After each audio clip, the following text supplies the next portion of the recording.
വചനം ഞങ്ങളുടെ ജീവിതത്തിൽ വീണ്ടും തരുമാറാകണമേ അപ്പ. ആത്മാവിന്റെ കർത്താവെ ഹല്ലേലൂയ വചനം നൽകണമേ അപ്പ. മായമില്ലാത്ത പാൽ കർത്താവെ, നിർമ്മലമായ പാൽ കർത്താവ്, വചനം എന്ന പാല് ഞങ്ങൾക്ക് നൽകണമേ എന്ന് പ്രാർത്ഥിക്കുന്നു കർത്താവെ ഹല്ലേലൂയ.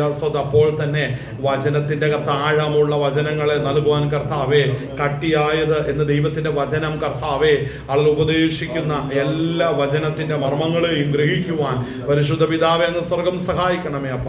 ആളുടെ കേൾക്കുന്ന ദൂരത്തും ചാരത്തുമായിരിക്കുന്ന എല്ലാ പ്രിയപ്പെട്ടവരോർത്ത് പ്രാർത്ഥിക്കുന്നു. കർത്താവിന്റെ കരം ചലിക്കണമേ, ബലപ്പെടുത്തണമേ അപ്പ. യേശുവിന്റെ മാറ്റമില്ലാത്ത സ്ഥാനം ഞങ്ങളോട് കൂടി ഇരിക്കുന്നതിനായി സ്തോത്രം. അങ്ങയുടെ കൃപയിലെ പങ്കു പൊതിയണമേ. പ്രാർത്ഥന കേട്ടതിനായി സ്തോത്രം ചെയ്യുന്നു യേശു ക്രിസ്തുവിന്റെ നാമത്തിൽ തന്നെ ആമേൻ. ഇന്ന് പകൽ നേരം കർത്താവിന്റെ സന്നിധിയിൽ ഒരുമിച്ച് അടുത്ത് വരുവാൻ കർത്താവ് നമ്മുടെ ജീവിതത്തിൽ ചെയ്ത എല്ലാ നല്ല ദാനങ്ങൾക്കായി ദൈവത്തെ മഹത്വപ്പെടുത്തുന്നു. വെള്ളിയാഴ്ച അനുഗ്രഹിക്കപ്പെട്ട ഒരു ഉപവാസ പ്രാർത്ഥന കഴിക്കുവാൻ കർത്താവ് സഹായിച്ചു. ഇന്ന് പകൽ നേരം കർത്താവിന്റെ തിരുമേശ നമ്മുടെ നടുവിലുണ്ടല്ലോ. നമുക്ക് പ്രാർത്ഥനയോടുകൂടെ നമുക്കായിരിക്കാം, നമുക്ക് ദൈവത്തെ ആരാധിക്കുവാനൊക്കെയും കർത്താവ് നമുക്ക് സാവകാശം തന്നതിനോ ദൈവത്തെ മഹത്വപ്പെടുത്തുന്നു. കർത്താവിന്റെ കരത്തിലേക്ക് നമുക്ക് സമർപ്പിച്ച് പ്രാർത്ഥിക്കാം. ഇന്ന് പകൽ നേരം നമുക്ക് ചില വചനങ്ങളെ നമുക്ക് ഈ നേരത്തെ നമുക്ക് ഗ്രഹിക്കാവുന്നതാണ്. നമ്മുടെ ശ്രദ്ധ നമുക്ക് തിരുവെഴുത്തിനൊക്കെ തിരിക്കാം. നമുക്ക് എഫേസർ തെസ്സലോനിക്കർക്ക് എഴുതിയ 1-ാം ലേഖനം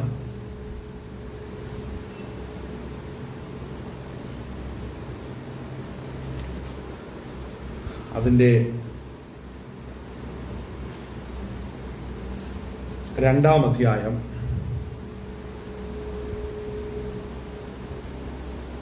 അതിന്റെ 18 മുതൽ 18-ാം വാക്യം. തെസ്സലോനിക്കർക്ക് എഴുതിയ 1-ാം ലേഖനം അതിന്റെ 2-ാം അധ്യായം 18-ാം വാക്യം. ആമേൻ.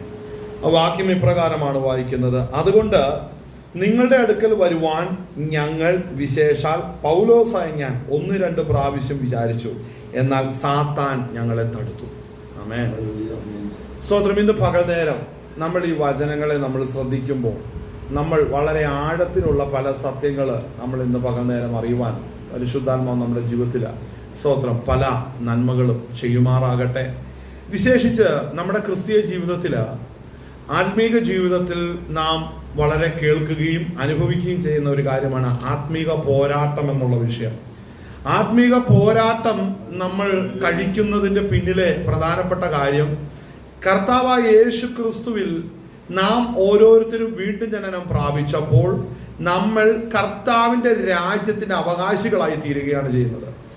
നാം ഈ ലോകക്കാരല്ല. പിന്നീട് നാം വീണ്ടും ജനനം പ്രാപിച്ചിരിക്കുമ്പോൾ നാം കർത്താവിന്റെ രാജ്യത്തിന് അവകാശികളായി തീരുവാൻ പരിശുദ്ധാത്മാവ് നമ്മളെ വീണ്ടും ജനിപ്പിച്ചിരിക്കുകയാണ്.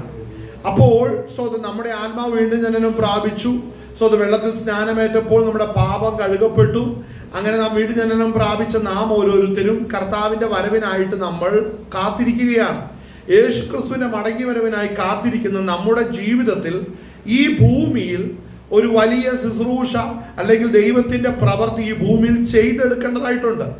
നമ്മളെ കുറിച്ച്, ഓരോരുത്തരെ കുറിച്ചും ദൈവത്തിന് വലിയ പദ്ധതികളുണ്ട്. ആ പദ്ധതികൾ എന്ന് പറയുന്നത് സ്വർഗത്തിൽ നിത്യമായി നിക്ഷേപിച്ചിരിക്കുന്ന ജീവന്റെ വചനം നമ്മുടെ ജീവിതത്തിൽ പ്രാവർത്തികമാക്കുവാൻ നമ്മെ കർത്താവ് തെരഞ്ഞെടുത്തിരിക്കുകയാണ്. നമ്മുടെ ജീവിതത്തിന്റെ ഭാഗമാകുവാനാണ് കർത്താവ് നമ്മളെ തെരഞ്ഞെടുത്തിരിക്കുന്നത്. ഹല്ലേലൂയ. സ്വർഗത്തിലെ പോലെ ഭൂമിയിലും ആകണമെന്ന് പ്രാർത്ഥിച്ചു.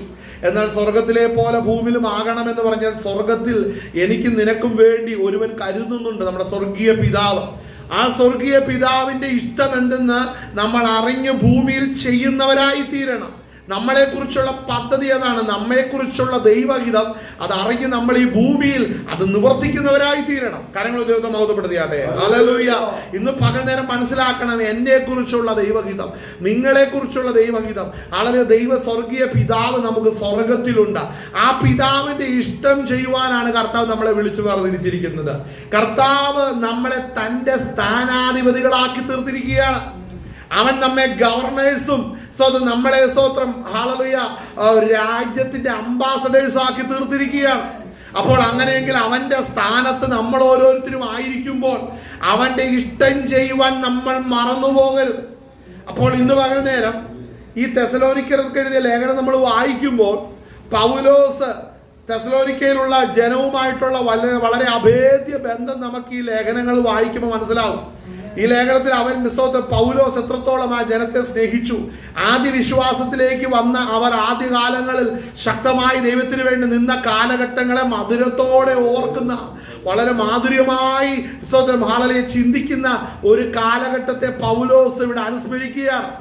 എന്നാൽ നമ്മൾ ഈ 2-ാം അധ്യായത്തിലേക്ക് നമ്മൾ വരുമ്പോൾ, നമ്മൾ വായിച്ച വാക്യത്തിലേക്ക് തിരിയുമ്പോൾ ഒരു അസാധാരണമായ ഒരു സംഭവം ഇവിടെ നടക്കുകയാണ്.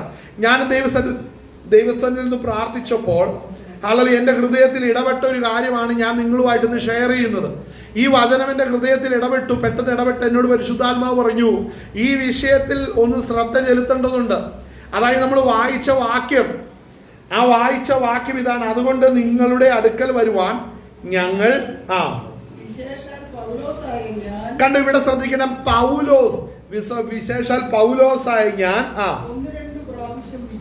ഇവിടെ ശ്രദ്ധിക്കണം ക്രിസ്തീയ ജീവിതത്തിന്റെ അകത്ത് സ്തോത്രം, ഒരു കാര്യം ചെയ്യുന്നതിന് മുമ്പ് നമ്മുടെ ഹൃദയത്തിൽ വരുന്നതാണ് വിചാരങ്ങൾ. ഇവിടെ പൗലോസ് 1-2 വട്ടം വിചാരിച്ചു. ഒരു വട്ടമല്ല, ഒന്നിലധികം തവണ വിചാരിച്ചു. എന്താ വിചാരിച്ചത്? വിചാരിച്ചു. അടുത്തത്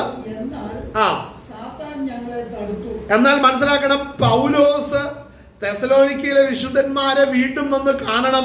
അവരുമായി ഒരിക്കൽ അനുഭവിച്ച ആ മാധുരികപരമായ അനുഭവം വീണ്ടും ഒന്നും കൂടെ സ്വന്തം അനുഭവിക്കണം. അവരുടെ മുഖം കാണണം, വീണ്ടും അവരോട് വചനം പറയണം എന്നുള്ള, അവരുമായിട്ട് ദൈവത്തെ മഹത്വപ്പെടുത്തണം എന്ന് പ്രാർത്ഥിക്കണം.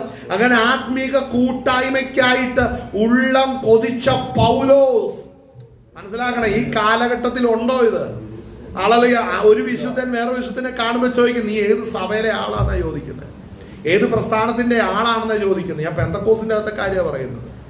ദൈവമക്കളാണോ നാം തിരിച്ചറിയണം. കർത്താവിന്റെ ആത്മാവിന്റെ എരിവോടുകൂടെ നമ്മൾ എരിയുന്നവരാണെങ്കിൽ മറ്റൊരുവരെ കാണുവാൻ ഉള്ളത്തിൽ വാഞ്ചയാണോ? 1-ാം നൂറ്റാണ്ടിന്റെ പ്രത്യേകതയായിരുന്നു മറ്റൊരുവൻ. സ്തോത്രം, ഹല്ലേലൂയ. പൗലോസ് പറഞ്ഞു, സ്തോത്രം, ഒരുവൻ നട്ടു, ഒരുവൻ നനച്ചു, മറ്റൊരുത്തൻ, കർത്താവാണ് ഇതിനെല്ലാം വളരുമാറാക്കിയത്. ഇന്ന് നനയ്ക്കുന്നവനും നട്ടവനൊക്കെ ഇതിന്റെ മേലെ അവകാശം പറഞ്ഞുകൊണ്ടിരിക്കുക. നട്ടവൻ പറയാ നനയ്ക്കണ്ട, സ്തോത്രം, ഹല്ലേലൂയ, സ്തോത്രം, ഹല്ലേലൂയ, സ്തോത്രം, നനയ്ക്കണ്ട. നനച്ചവൻ പറയുക വേറെ ആരും ഇവിടെ വേറെ പുതിയതൊന്നും നടണ്ട. ഈ 2 ഫൈറ്റിന്റെ അകത്താണ് ഇന്ന് സഭകളായിരിക്കുന്നത്. നടുന്നവൻ നനയ്ക്കുന്നവനോട് വിരോധം, നനയ്ക്കുന്നവൻ നടുന്നവനോട് വിരോധം. മനസ്സിലാക്കണമേ, നീ നട്ടതാണെങ്കിൽ നനയ്ക്കാൻ ദൈവം മറ്റൊരുവനെയാണ് വെച്ചിരിക്കുന്നെങ്കിൽ, ആമേൻ, ഹല്ലേലൂയ. നീ സ്വന്തം നനച്ചത് മറ്റൊരു സ്വന്തം നീ നനച്ചിരിക്കുന്നെങ്കിൽ അത് മറ്റൊരുവൻ നട്ടതാണെങ്കിലോ, നിന്നെ ചിലപ്പോൾ നടാനാ വെച്ചിരിക്കുന്നെങ്കിൽ, അല്ലെ മറ്റൊരു കാലഘട്ടം നിന്നെ നനയ്ക്കാനാ വെച്ചിരിക്കുന്നെങ്കിൽ, മനസ്സിലാക്കണം, കർത്താവ് നിന്നെ ഉപയോഗിച്ചല്ലോ. വളരുമാറാക്കുന്നവൻ കർത്താവാണ് എന്ന് പകൽ നേരം മനസ്സിലാക്കണം. ഇത് എന്നോട് നിങ്ങളോടുമുള്ള ദൂതാണ്. കർത്താവാണ് വളരുമാറാക്കുന്നത്. അതുകൊണ്ട് നടുന്നവനും നനയ്ക്കുന്നവൻ ഒന്നും മഹത്വം എടുക്കരുത്. ഇത് ദൈവത്തിൻ്റെതാണ്. പൗലോസ് വളരെ വാഞ്ചയോടെ തെസലോനിക്കയിലെ വിശുദ്ധന്മാരെ കാണാൻ ആഗ്രഹിച്ചിരിക്കുകയാണ്.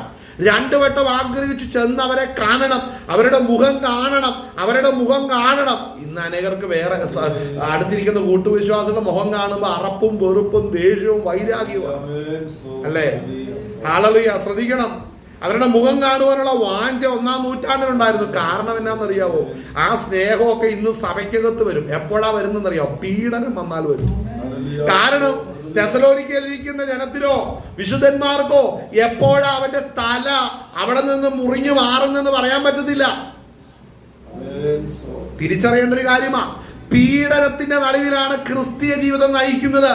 അതുകൊണ്ട് പുറത്തു ഭയം വന്നപ്പോഴും പ്രാണഭയത്തിലായപ്പോഴും വിശ്വാസം മുറുകെ പിടിച്ചു മുന്നേറുന്ന വിശുദ്ധന്മാർ തമ്മിൽ വളരെ ആശ്വാസത്തോടെയാണ് സഹോദരന്റെ മുഖത്ത് നോക്കിയത്.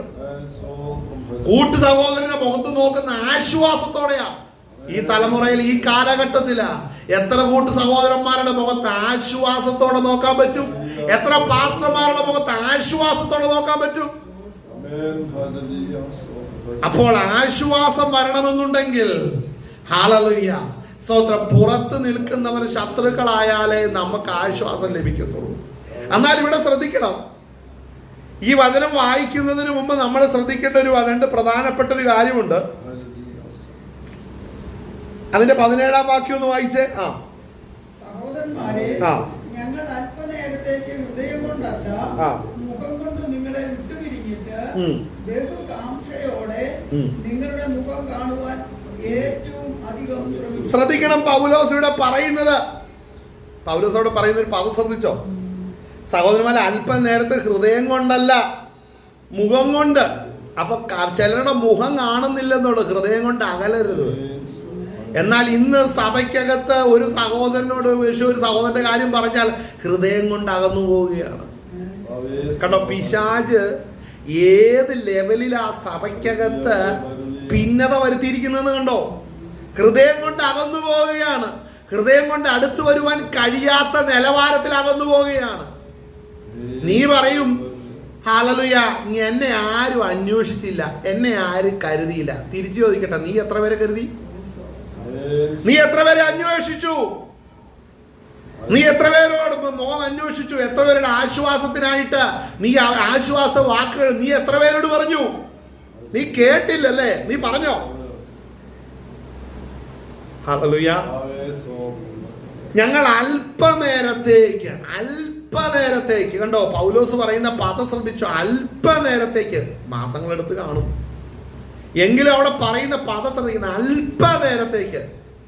നമ്മൾ ചിലരെയൊക്കെ ഒരിക്കൽ കണ്ടാൽ പിന്നെ ആ വഴിക്ക് പോകരുത്, എന്നെ കാണാതെ വേണം പറ്റുന്ന വേറെ വഴി കൂടെ കയറും. അങ്ങനെ നടക്കുന്നവരൊക്കെ ഉണ്ട്. മുഖം കാണാതെ വേറെ വഴിക്ക് പോവുക.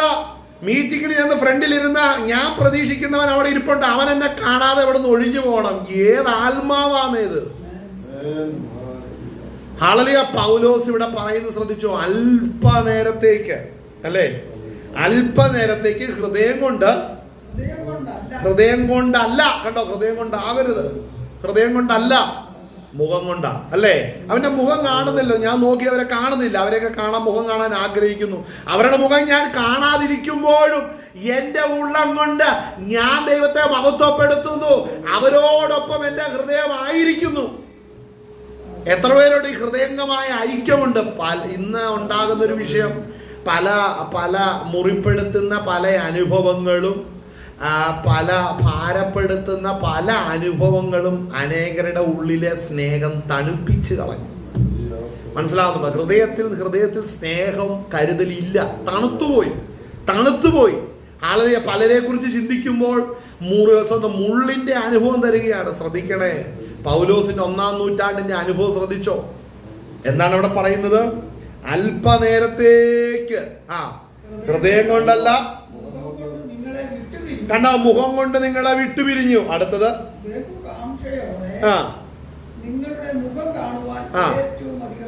കണ്ടോ, ശ്രമിക്കുന്നുണ്ടോ? ശ്രമിക്കുന്നുണ്ടോ? നമുക്ക് പ്രിയപ്പെട്ടവരെന്ന് പറയുന്ന ആരാ? എന്നെ രക്ഷിച്ച നാമം, എന്നെ രക്ഷിച്ച രക്തം, എന്നെ രക്ഷിച്ചവൻ ഉന്നതൻ. ആ നാമത്തിലും ആ രക്തത്തിലും ആ പദ്ധതിയിലും വീണ്ടെടുക്കപ്പെട്ടവൻ എനിക്ക് സഹോദരനാണ്. ആ സഹോദരന്മാരുടെ മുഖം കാണുവാൻ നീ ആഗ്രഹിക്കുന്നുണ്ടോ? ഹല്ലേലൂയ. ഇന്ന് അനേകരുടെ സ്നേഹം തണുത്തു പോവുകയാണ്. പലരുടെയും ദുഷ്ടപ്രവർത്തികൾ ചിന്തിക്കുമ്പോൾ അത് ധ്യാനിച്ചാൽ നമുക്ക് ആരെയും കാണാൻ തോന്നത്തില്ല. ഒരിടത്ത് ഇരുന്ന പല പാസ്റ്റർമാർ ഇരുന്ന സഭയിൽ പിന്നെ പോകാൻ ആഗ്രഹിക്കത്തു പോലുമില്ല. കാര്യം എന്താ? അത്രത്തോളം മുറിഞ്ഞ അനുഭവങ്ങളുണ്ട്. അവരുടെ മുഖമൊന്നും കാണാൻ ഒരിക്കലും ആഗ്രഹിക്കത്തില്ല. എന്നാൽ അതിൽ ചിലരുടെ മുഖം കാണാനേ ആഗ്രഹിക്കുന്നുള്ളൂ, അല്ലേ? അതുണ്ട്. പൗലോസും പറഞ്ഞു, ദേമാസ് എന്നെ വിട്ടുപിരിഞ്ഞ് ലോകത്തിലേക്ക് പോയി. കൊല്ലപ്പണിക്കാരൻ അലക്സന്ദ്ര്, ആമേൻ, അവൻ എനിക്ക് വളരെ ദോഷം ചെയ്തു. ഹല്ലേലൂയ. അപ്പോ ഇങ്ങനെയുള്ള അനേകർ അവിടെ ഇരിക്കുമ്പോഴും കർത്താവിന്റെ നാമത്തിന് വേണ്ടി ഫലം കൊടുക്കുന്നവർ ഇന്നും ജീവിക്കുന്നുണ്ട്. മനസ്സിലാക്കണം, കർത്താവിന്റെ നാമത്തിന് വേണ്ടി ഫലം കൊടുക്കുന്നവർ ഇന്നും ജീവിക്കുന്നുണ്ട്. എന്നാൽ ക്രിസ്തുവിന്റെ ഭാവം ഉള്ളവരാകട്ടെ. ഹല്ലേലൂയ. നമ്മൾ ഓരോരുത്തർ ക്രിസ്തുവിന്റെ ഭാവം ഉള്ളവരാകട്ടെ. സാത്താൻ ഇപ്പോഴേ അലറുകയാണ്. ഇത് വചനങ്ങൾ പറഞ്ഞ് സാത്താൻ അലറുകയാണ്. ഇതിനെതിരെ നിൽക്കാനാണ്. മനസ്സിലാക്കി, ഇങ്ങനെയൊന്നും പ്രസംഗിക്കണ്ടെന്ന് പറഞ്ഞ അലറും പിശാച്. അവന്റെ അലർച്ച ഞാൻ കേൾക്കുന്നുണ്ട്. നീ എത്ര അലറിയാലും, ആകാശം പാലയാറും ഭൂമി നീങ്ങിപ്പോയാലും മാറ്റമില്ലാത്ത വചനം അങ്ങനെയാ പറയുന്നതെങ്കിൽ ക്രിസ്തുവിന്റെ ഭാവം നമ്മളിൽ ഉണ്ടാകട്ടെ. വിശുദ്ധ കരങ്ങളിൽ ദൈവത്തെ മഹത്വപ്പെടുത്തിയാട്ടെ. ഹല്ലേലൂയ. ഇന്ന് പകൽ നേരം നമ്മൾ ആ വചനം ശ്രദ്ധിക്കുമ്പോൾ അതിന്റെ കൂടെ നമ്മൾ ചിന്തിക്കേണ്ട ഒരു കാര്യമുണ്ട്. അവിടെ വായിക്കുന്നത് നമ്മൾ വായിച്ചു മുഖം കാണുവാൻ ഏറ്റവും അധികം ശ്രമിച്ചു. കാരണം എന്നാണെന്നറിയോ? അവിടെ വായിക്കുന്നത് അതിന്റെ 14-ാം വാക്യം ഒന്ന് വായിച്ചേ. 2:14 വായിച്ചേ. സഹോദരന്മാരെ, യഹൂദിയെ ക്രിസ്തുയേശുവിലുള്ള ദൈവസഭകൾക്ക് നിങ്ങൾ അനുകാരികളായി തീർന്നു. അവർ യഹൂദരാൽ അനുഭവിച്ചത് തന്നെ നിങ്ങളും സ്വജാതിക്കാരാൽ അനുഭവിച്ചുവല്ലോ. ഇവിടെ പൗലോസ് പറയുന്നത് ശ്രദ്ധിച്ചോ? യഹൂദന്മാരിൽ നിന്ന് രക്ഷിക്കപ്പെട്ട് ദൈവകൃപയിലേക്ക് വന്ന് കർത്താവിന്റെ വചന പ്രഘോഷണത്തിലും കർത്താവിന്റെ സാക്ഷ്യ ജീവിതത്തിലും ആയിരിക്കുന്ന വിശുദ്ധന്മാർ യഹൂദന്മാരിൽ നിന്ന് നേരിടുന്ന ഉപദ്രവങ്ങൾക്ക് തുല്യമായി തന്നെ ആ മകനെ മകളെ രക്ഷിക്കപ്പെട്ട നീ ഏത് ഗോത്രത്തിൽ നിന്ന്, ഭാഷയിൽ നിന്ന്, വംശത്തിൽ നിന്ന്, ജാതിയിൽ നിന്ന് വന്നോ അവിടെ നിന്ന് സ്തോത്രം ഇതേ ഉപദ്രവം നീയും നേരിടുന്നുണ്ട്. കണ്ടോ പൗലോസ് പറയുന്ന കാര്യം? ഞാൻ യഹൂദനാകട്ടെ, ഞങ്ങൾക്ക് മാത്രമേ പോരാട്ടമുള്ളൂ, നിനക്കൊന്നും പോരാട്ടമില്ലെന്നല്ല പൗലോസ് പറഞ്ഞത്. പോരാട്ടമുണ്ട്. കാര്യം ഈ ലോകത്തിന് അനുരൂപമല്ലാത്ത ഒരു മാർഗമേ ഈ ഭൂമിയിൽ വെളിപ്പെട്ടിട്ടുള്ളൂ. അത് യേശു ക്രിസ്തുവിന്റെ മാർഗം മാത്രമാണ്. ഈ മാർഗത്തിൽ വന്നവരെല്ലാം ലോകരവർക്ക് എതിരാണ്. മനസ്സിലാക്കണം. പൗലോസ് പറയുന്ന ആ പദം ശ്രദ്ധിച്ചോ? ഞങ്ങൾക്ക് യഹൂദന്മാരാൽ ഉണ്ടായ അതേ പോരാട്ടം അല്ലെ? ആ വാക്യം ഒന്നും കൂടെ വായിച്ചോ.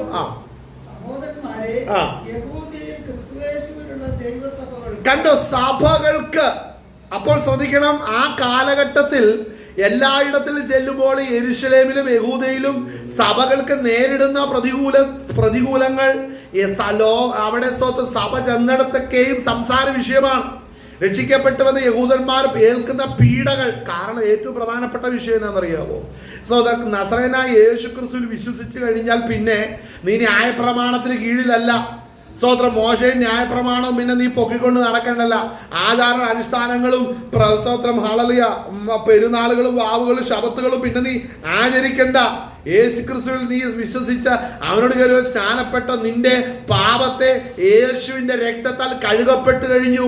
നീ ഇനിമേൽ പാപിയല്ല, യേശുവിന്റെ രക്തത്താൽ നീ നീതിമാനാണെന്ന് 1-ാം നൂറ്റാണ്ടിൽ ശക്തിയുക്തം പ്രസംഗിക്കുകയും വിശ്വസിക്കുന്നവരെ സ്നാനപ്പെടുത്തി കർത്താവിനോട് കൂടെ ചേർക്കപ്പെടുകയും ചെയ്യുന്നത് കാണുമ്പോൾ യഹൂദന്മാർക്ക് അത് വലിയ ഇളക്കം തട്ടുന്ന കാര്യം തന്നെയാണ്. അവരുടെ മതം പൊളിക്കുവാൻ വന്നു. അവരുടെ മതത്തിന് പിടിച്ചു നിൽക്കുവാൻ കഴിയുന്നില്ല. അവരുടെ മതത്തിന് കഴിയാത്തതിനെ സാധിപ്പാൻ ദൈവം തന്റെ പുത്രനെ ലോകത്തിൽ അവതരിപ്പിച്ചു എന്നുള്ള ആ സത്യം അതിൽ വെളിപ്പെടുത്തുമ്പോഴൊക്കെയും യഹൂദന്മാരിൽ നിന്നും സ്തോത്രം ശത്രുതയും വൈരാഗ്യങ്ങളും അവരിൽ നിന്ന് പോരാട്ടങ്ങളും അവരിൽ നിന്ന് ഉപദ്രവങ്ങളും അതിൽ ഉണ്ടാകുകയാണ്. വായിച്ചാട്ടെ. കണ്ടോ? അവർ യഹൂദരാൽ അനുഭവിച്ചത് തന്നെ നമ്മളും നമ്മൾ വന്ന മാർഗത്തിൽ നിന്ന്, നമ്മൾ വന്ന വിശ്വാസത്തിൽ നിന്ന് ഇതേ പോരാട്ടം അനുഭവിച്ചിട്ടില്ലേ? ഹല്ലേലൂയ. പ്രത്യക്ഷമായിട്ട് പോരാടാൻ പറ്റില്ലെങ്കിൽ കാണാവാളെന്നുള്ള ആ ഒരു പരിപാടി എല്ലായിടത്തും ഇല്ലേ? ഹല്ലേലൂയ. പല വിധത്തിൽ പോരാടിയിട്ടില്ലേ? കർത്താവ് കാണുന്നുണ്ട് കേട്ടോ. നമ്മൾ അനുഭവിക്കുന്ന പോരാട്ടം കർത്താവ് കാണുന്നുണ്ട്. കരങ്ങൾ ദൈവത്തെ ഒന്ന് മഹത്വപ്പെടുത്തിയാട്ടെ. ഹല്ലേലൂയ. ഒന്നുകൂടെ ദൈവത്തെ മഹത്വപ്പെടുത്തിയാട്ടെ. ഹല്ലേലൂയ. അങ്ങനെയെങ്കിൽ കർത്താവ് കാണുന്നുണ്ട് നമ്മൾ അനുഭവിക്കുന്ന പോരാട്ടം എന്താണ്. ഹല്ലേലൂയ. നമ്മൾ സ്വജാതിക്കാരൻ, നമ്മൾ വിട്ടുവന്ന പശ്ചാത്തലത്തിൽ സഹോദരൻ ആ മാർഗമോ ആ വിശ്വാസമോ ആ ആചാരവും തെറ്റാണ്. യേശു ക്രിസ്തുവിൽ വിശ്വസിക്കുക, അവരുടെ സ്നാനമേൽക്കുക, അഭിഷേകം പ്രാപിക്കുക, ആത്മസത്യത്തിലും ആരാധിക്കുക, വിശുദ്ധിയിലും വേർപാടിൽ നമ്മൾ നിലനിൽക്കുക. വേർപാടെന്ന് പറയുമ്പോൾ ഇവരുൾപ്പെടെ വരുന്ന എല്ലാവരുമായിട്ട് വേർപെടേണ്ടതായിട്ട് വരും. മനസ്സിലാകുന്നുണ്ടോ? അവരുടെ കൂടെ പോയിരുന്ന് പെരുന്നാളിനും വാവിനും അവരുടെ കൂടെ പോയി ഉത്സവത്തിനും പോയി അവരുടെ കൂടെ പോയി തിന്നുകുടിക്കാൻ പറ്റത്തില്ല. പിന്നീട് വിളിക്കുന്ന ആചാരങ്ങളിൽ ചെല്ലാൻ പറ്റത്തില്ല. അപ്പൊ അവര് നോക്കുമ്പോൾ അവര് നമ്മളെ എന്തോ കുറഞ്ഞവരായിട്ടോ അറിവില്ലാത്തവരായിട്ടോ തെറ്റിപ്പോയവരായിട്ടോ അബദ്ധം പറ്റിയവരായിട്ടൊക്കെ കാണും. അങ്ങനെ അവര് നമ്മളെ സ്വന്തം മടി കൂടാതെ ഉപദ്രവിക്കപ്പെട്ടിട്ടുണ്ടെങ്കിൽ മടുത്തു പോകരുത്. ദൈവത്തിന്റെ വചനം വ്യക്തമായിട്ട് വരുന്നു. അങ്ങനെ ഉപദ്രവിക്കപ്പെടുന്നവരെ കാകളൊരിയെങ്കിൽ രൂപാന്തരപ്പെട്ട് അവന്റെ രാജ്യത്തിൽ ചേർക്കപ്പെടും. അന്നാ നിന്റെ വിശ്വാസം ഏതാ അവന്റെ വിശ്വാസം ഏതാന്ന് തിരഞ്ഞെടുക്കപ്പെടുന്നത്. പൗലോസ് ഉൾപ്പെടെയുള്ള വിശുദ്ധന്മാർ ഇന്ന് ഈ ഭൂമിയിൽ വസിക്കുന്നു അല്ലെ, മണ്ണിൽ നിദ്ര പ്രാപിച്ചിരിക്കുക അല്ലെ, മണ്ണിൽ അവരുടെ ശരീരം ഉറങ്ങുന്നു, ആത്മാവ് ദൈവസന്നിധിയിൽ ചേർക്കപ്പെട്ടിരിക്കുകയാണ്. അവരുടെ ശരീരം ഈ ഭൂമിയിൽ കിടപ്പുണ്ട്. അങ്ങനെയെങ്കിൽ ഇതുപോലെ വിശ്വാസത്തിന് വേണ്ടി നിലനിന്ന വിശുദ്ധന്മാർ ഈ ഭൂമിയിൽ അവരുടെ ഭൗതിക ശരീരം ഭൂമിയിൽ വിശ്രമം കൊള്ളുകയാണ്. അങ്ങനെയെങ്കിൽ അവരെ ഉപദ്രവിച്ചവരും മനസ്സിലാക്കണം, പീലാത്തോസും ഹേരോദാവും ഹന്നാവും കയ്യപ്പാവും ഈ പറയുന്ന സകല ടീംസും അവരുടെ മണ്ണായി പോയ ശരീരം എവിടെ കിടപ്പുണ്ട്? ഈ ഭൂമി കിടപ്പുണ്ട്. മനസ്സിലാകുന്നുണ്ടോ? അന്ന് അവരുപദ്രവിച്ച കർത്താവ് ആദിബലമായി ഉയർത്തു. ആദിബലം ക്രിസ്തു. പിന്നെ ക്രിസ്തുവിനുള്ളവർ കർത്താവിന്റെ വരവിങ്കൽ കർത്താവിന് വേണ്ടി ഒരുക്കപ്പെട്ടിരിക്കുന്നവർ രൂപാന്തരം പ്രാപിച്ചെടുക്കുമ്പോഴാണ് ഇതിന്റെ വ്യത്യാസം വെളിപ്പെടുന്നത്. അതുവരെ ഒരു വ്യത്യാസം കാണത്തില്ല. അതുവരെ ഇതിനൊന്നും ഒരു വ്യത്യാസവും കാണത്തില്ല. എല്ലാം ഒന്നാണെന്ന് പറഞ്ഞ് മുമ്പോട്ട് പോകും. പക്ഷേ മനസ്സിലാക്കണം, ഈ ആയുസ്സിൽ നിന്റെ വിശ്വാസത്തിന് നേരെ ചോദ്യങ്ങൾ എഴുന്നേൽക്കുമ്പോഴും നീ മടികൂടാതെ നിന്റെ വിശ്വാസത്തിന് സംസാരിക്കുന്നവന് സംസാരിക്കുവാനായിട്ട്, വചനം കൊണ്ട് സംസാരിക്കുവാൻ നീ പ്രാപ്തിയുള്ളവനാകണം. ആമേൻ. വായിച്ചാട്ടെ.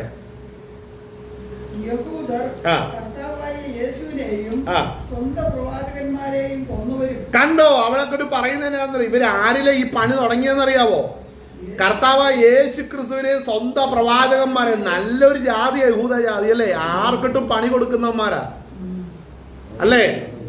ഹല്ലേലൂയ. യഹൂദ ജാതിയുടെ പ്രത്യേകതയാണേ, അവർക്ക് പ്രമാണം, ദൈവത്തിൽ നിന്ന് പ്രമാണം ലഭിച്ചിട്ട് ആ പ്രമാണം ഗ്രഹിക്കുകയും ദൈവത്തിനെ ഗ്രഹിക്കാൻ പ്രാപ്തിയില്ലാത്തവരായിരുന്നു യഹൂദന്മാര്. എന്നാൽ അവർ ദൈവത്തിന്റെ ജനമാ അല്ലേ, ജഡപ്രകാരം അല്ലേ, ആത്മപ്രകാരം നമ്മളാ മക്കള്. മനസ്സിലാവുന്നുണ്ടോ? അവര് ജഡപ്രകാരമാ. നമുക്ക് ഉയർപ്പ് വന്നെങ്കിൽ അവർക്ക് ഉയർപ്പ് സംഭവിക്കും. ഹല്ലേലൂയ. അവരിന്ന് ന്യായപ്രമാണത്തിന്റെ അകത്ത് വരുവാനുള്ള മശിക കർത്താവാണെന്ന് അവർ വിശ്വസിക്കുന്നില്ല. മശിക ഇനി വരുന്നേ ഉള്ളൂന്ന് അവർ നോക്കിണ്ടിരിക്കുമ്പോൾ, ആകാശത്തിലേക്ക് നോക്കുമ്പോഴാണ് അവർ കുത്തിവെങ്കിലേക്ക് നോക്കുന്നൊരു ദിനമുണ്ട്. ഹർമഗദ യുദ്ധത്തിന്റെ ഒടുവില് അവര് സ്വർഗത്തിലേക്ക് നോക്കി നിലവിളിക്കുമ്പോൾ കർത്താവായ യേശു ക്രിസ്തു തന്റെ വിശുദ്ധ ദൂതന്മാരുമായിട്ട് സ്വർഗത്തിൽ നിന്ന് ഇറങ്ങി വരുമ്പോൾ ഈ കൂട്ടത്തിൽ അഡ്രസ്സും പേരും ഒന്നും ഇല്ലാതെ കിടന്ന കുറെ പേരും കൂടെ ഇറങ്ങി വരുന്നുണ്ട്. ഇവരാരാ? അപ്പോഴാണ് അറിയുന്നത്, ലോകമെമ്പാടും ദൈവപുത്രനാകുന്ന യേശു ക്രിസ്തുവിന്റെ സുവിശേഷത്തിൽ വിശ്വസിച്ച് ആദ്യമായി കർത്താവിന്റെ ശരീരത്തോട് അനുരൂപപ്പെട്ട തേജസ്സുള്ള ശരീരം പ്രാപിച്ച് യേശു ക്രിസ്തുവിനോട് കൂടെ തേജസ്സുള്ള ശരീരം പ്രാപിച്ച് ഇറങ്ങി വരുന്നവരെ കാണുമ്പോൾ യഹൂദന്മാരിൽ ലജ്ജിച്ചു പോകും. അപ്പോൾ 2000 വർഷമായിട്ട് കർത്താവിനെ ഇവര് തള്ളിക്കളഞ്ഞു. കർത്താവോ തനിക്കുള്ളവരെ ചേർത്ത് രൂപാന്തരം പ്രാപിച്ച് തേജസ് പ്രാപിച്ച് അവരോട് കൂടെ നിൽക്കുകയാ. യഹൂദന്മാരോട് ഒരു ചോദ്യം ചോദിക്കാം. പഴയ ന്യായപ്രമാണം തോറയെല്ലാം എടുത്തോണ്ട് വന്നിട്ട് നിരത്തി അങ്ങ് വെച്ച്, എവിടെ മറ്റേ സ്തോത്രം പെട്ടകം അല്ലെ, നിയമപെട്ടകവും ആ തോറയും എല്ലാം എടുത്തങ്ങ് നിരത്തി വെച്ചിട്ട് അവരോട് പറയാതെ ഇവരെ ഒന്നും കടന്നു പോകാൻ രൂപാന്തരപ്പെട്ട നിനക്ക് സാധിക്കത്തില്ലെന്ന് യഹൂദന്മാർ ഒരുത്തൻ പറഞ്ഞാൽ തിരിച്ച് തേജസ് പ്രാപിച്ചത് തിരിച്ചു പറയുന്ന മറുപടി എന്നാന്ന് എനിക്ക് ഇന്നറിയാം. എന്നാന്നറിയാവോ? സ്തോത്രം. നിനക്ക് ഹൃദയത്തിൽ കല്ലിൽ അക്ഷരമായി കൊത്തിയ അക്ഷരത്തിന്റെ ശുശ്രൂഷയ മക്കളെ യഹൂദന്മാരെ നിങ്ങൾ പ്രാപിച്ചത്. എന്നാൽ ഞങ്ങളോ ഹൃദയത്തിൽ ആത്മാവ് കൊണ്ട് എഴുതപ്പെട്ട ആത്മാവിന്റെ ശുശ്രൂഷയാണ് ഞങ്ങൾ പ്രാപിച്ചത്. ഞങ്ങൾ പ്രാപിച്ച ഈ തേജസ്സിന്റെ നിഴല് മാത്രമാണ് നിന്റെ ഈ പെട്ടിക്കകത്തിരിക്കുന്ന കൽപ്പലകയിൽ എഴുതിയിരിക്കുന്ന 10 കൽപ്പനയും അനുബന്ധ പ്രമാണങ്ങളും. അപ്പോൾ മനസ്സിലാക്കണം എത്ര ശ്രേഷ്ഠമായ പദവിയിലാണ് ദൈവം നമ്മളെ ഇരുത്തിയിരിക്കുന്നത്. ഹല്ലേലൂയ. അതുകൊണ്ട് ഒരുവനെ നമ്മളെ വിധിച്ചാൽ ആ വിധിയൊന്നും നമ്മുടെ മേൽ ഇരിക്കത്തില്ല കേട്ടോ. അത്ര ശ്രേഷ്ഠമായ പദ്ധതിയിലാണ് കർത്താവ് നമ്മളെ ആക്കി വെച്ചിരിക്കുന്നത്. ആളുകൾ അവരുടെ കൈകൾ പ്രവാചകന്മാരുടെ രക്തം കൊണ്ട് നിറഞ്ഞിരിക്കുകയാണ്. അനേക വിശുദ്ധന്മാരെ കൊന്ന രക്തം അവരുടെ കയ്യിലുണ്ട്. എന്നാൽ മനസ്സിലാക്കണം, അവർക്ക് മുമ്പേ സ്തോത്രം കാട്ടൊലുവായി എന്നെ വെട്ടി സ്വന്തം നല്ല നാട്ടൊലുവാകുന്ന സ്വന്തം നാട്ടൊലുവിനോട് സ്വന്തം ചേർത്ത് ഒട്ടിച്ച് നല്ല ഫലത്തോട് അംശയായി തീർന്നു. ആമേൻ. വേര് വിശുദ്ധമാണെങ്കിൽ കൊമ്പ് വിശുദ്ധം തന്നെ. അവയെ അവിശ്വാസത്താൽ ഒടിഞ്ഞുപോയ അവയെ നീക്കിയിട്ട് സ്വന്തം നിന്നെ അവിടെ ഒട്ടിച്ചുവെങ്കിൽ മനസ്സിലാക്കണം, അവിടെ വചനം പറയുന്നു സ്വതന്ത്രം നീ അവിശ്വാസത്തിൽ നിലനിൽക്കരുത്, വിശ്വസിക്കുക. ഒന്ന്, അതുപോലെ സ്വാഭാവിക കൊമ്പിനെ ഒടിച്ചിട്ട് സ്വഭാവ വിരുദ്ധമായ നിന്നെ അതിനോട് ചേർത്തൊട്ടിച്ചുവെങ്കിൽ സ്വാഭാവിക കൊമ്പുകളെ എത്ര അധികമായി ഒട്ടിക്കും, യഹൂദന്മാരെ എത്ര അധികമായി ഒട്ടിക്കുമെന്ന് പറഞ്ഞാൽ ശരി തന്നെയാണ്. എന്നാൽ മനസ്സിലാക്കണം, ഈ മരത്തോട് ബന്ധമില്ലാതെ കിടന്ന എന്നെയും നിന്നെയും സ്വർഗത്തിലെ ദൈവം ഇതിനോട് ചേർത്തൊട്ടിക്കുമ്പോൾ നനച്ചവനും നട്ടവനും ഏതുമില്ല, വളരുമാറാക്കിയ ഒരു ദൈവമുണ്ട് സ്വർഗത്തിൽ. ഹല്ലേലൂയ. അതുകൊണ്ട് മനസ്സിലാക്കണം, യഹൂദന്മാർ അവസാനം അവരുടെ അഭക്തിയെല്ലാം മാറി അവർ രക്ഷിക്കപ്പെടും. ഇങ്ങോട്ട് കയറാൻ നേരത്ത് അവന്മാരുടെ ഹൊങ്കും അഹങ്കാരവും പ്രവാചകന്മാരെ കൊന്നും സ്വന്തം മുടിപ്പിച്ചിരിക്കുന്ന അവരുടെ ചിന്താഗതികളൊക്കെ ആയിട്ട് അവന്മാരുടെ ഉന്തിയ കണ്ണുമായിട്ട് അവർ സ്വർഗത്തിലേക്ക് നോക്കുമ്പോഴാണ് സ്വന്തം ഒരിക്കൽ പോലും ജീവിതത്തിൽ ഒരു നന്മയോ ഒരു വളർച്ചയോ ഒരു ഉയർച്ചയോ ഒന്നും കാണാതെ കർത്താവിന് വേണ്ടി എരിഞ്ഞടങ്ങിയ വിശുദ്ധന്മാർ അവനോടുകൂടി ഇറങ്ങി വരുന്നത്. മനസ്സിലാകുന്നുണ്ടോ? ഇറങ്ങി വരുമ്പോൾ കാണുന്ന രംഗം എന്നാന്നറിയാം, കർത്താവിനോട് നാം അനുരൂപപ്പെട്ട് കർത്താവിന്റെ തേജസ് കണ്ണാടിയിൽ വണ്ണം പ്രതിബിംബിക്കുന്നവരെ പോലെയാണ് നമ്മൾ ആയിരിക്കുന്നത്. കർത്താവിന്റെ തേജസ് അതുപോലെ നമ്മളിൽ നിന്ന് ഇമിറ്റ് ചെയ്യുന്നുണ്ട്. നമ്മളിൽ നിന്നും വ്യാപരിക്കുന്ന ക്രിസ്തുവിന്റെ അതേ തേജസ്സാണ്. ഇത് കണ്ടോണ്ട് നിൽക്കുന്ന യഹൂദൻ ഇത് കാണുമ്പോൾ മനസ്സിലാക്കണം, അവന് രക്ഷ എന്ന് പറഞ്ഞാൽ അപ്പോഴാ മനസ്സിലാകുന്നത് എന്നാന്ന്, വീണ്ടെടുപ്പെന്ന് പറഞ്ഞാൽ എന്നാ. അതേ ഇവരെ ഈ നിൽക്കുന്ന മശികയാകുന്ന കർത്താവിനെ പോലെ ഈ നിൽക്കുന്ന മനുഷ്യർ എങ്ങനെയായോ അങ്ങനെ മാത്രം ആകാനേ എനിക്കും പറ്റത്തുള്ളൂ.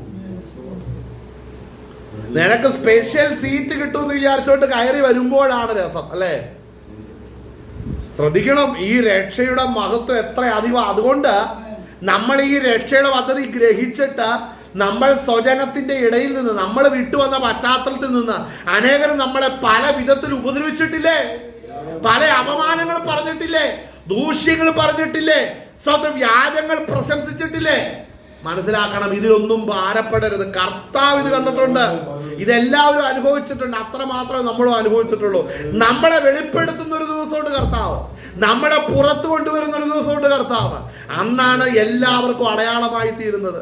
പള്ളിയിലെ വലിയ പുള്ളികൾ ആളലിയാസോ കുരിശും എന്താ പറയുന്നത്, കൊടച്ചക്രം എന്നാ വായി വരുന്നത്, കുരിശും വടിയൊക്കെ ആയിട്ട് ആ ആളലിയാസോ വലിയ നീളം കുപ്പായൊക്കെ ഇട്ടോണ്ട് പാട്ടൊക്കെ പാടി കൊയറിന്റെ ഫ്രണ്ടിൽ കയറിയിരുന്ന് വലിയ പുരോഹിതന്മാര് വലിയ ആളത്തോ ഞമങ്ങി ഇങ്ങനെ നടക്കുക. അവര് പറയുന്ന ശരിയെന്ന് അവർക്ക് മനസ്സിലാകത്തില്ല. കർത്താവിന്റെ വരവിൽ ഇവര് ദുഷിച്ചവർ, ഇവര് പഴിച്ചവർ, ഇവര് വെടക്കം നെണ്ണിയവർ കർത്താവിന്റെ തേജസ്സിൽ കർത്താവിനോടുകൂടെ ഇറങ്ങി വരുമ്പോഴാണ് ശരി എവിടാ തെറ്റെവിടാ എന്ന് കർത്താവ് വേർതിരിക്കുന്നത്. അന്ന് കാണാം കർത്താവിന്റെ പ്രവൃത്തി ഒന്ന് വെളിപ്പെടുമ്പോഴാണ്. പൗലോസ് ഇവിടെ പറഞ്ഞു, യഹൂദന്മാർക്ക് സ്വജനത്തിൽ നിന്നുണ്ടായ പോരാട്ടം പോലെ ദൈവജനം കടന്നു വന്ന അവരവരായിരുന്ന പശ്ചാത്തലത്തിൽ നിന്ന് നിങ്ങൾ അനുഭവിച്ച പോരാട്ടവും ഒരുപോലെ തന്നെയാണ്. അല്ല, യഹൂദൻ അടി കൊണ്ടപ്പോ അയ്യോ അത് വലിയ വേദനയാ കേട്ടോ, നീ അത് വലിയ പ്രശ്നമൊന്നുമില്ല, നീ യഹൂദനല്ലല്ലോ. ആ മാനസികാവസ്ഥയൊന്നും എവിടെ വില പോകത്തില്ല, ദൈവസന്നിധി വില പോകത്തില്ല. നീ രക്ഷിക്കപ്പെട്ട ദൈവ പൈതലാണോ, നീ കർത്താവിന്റെ നാമത്തെ ധരിച്ചിരിക്കുന്നവനാണോ, അവന്റെ നാമം ധരിച്ചിട്ടാണോ നീ കഷ്ടം സഹിച്ചത്, മനുഷ്യർ ഒരുപക്ഷെ നിന്നെ ഗവനിക്കത്തില്ല, ഉൾക്കൊള്ളത്തില്ല. എന്നാൽ ജീവനുള്ള ദൈവം സ്വർഗത്തിൽ അത് എഴുതിയിട്ടുണ്ട്.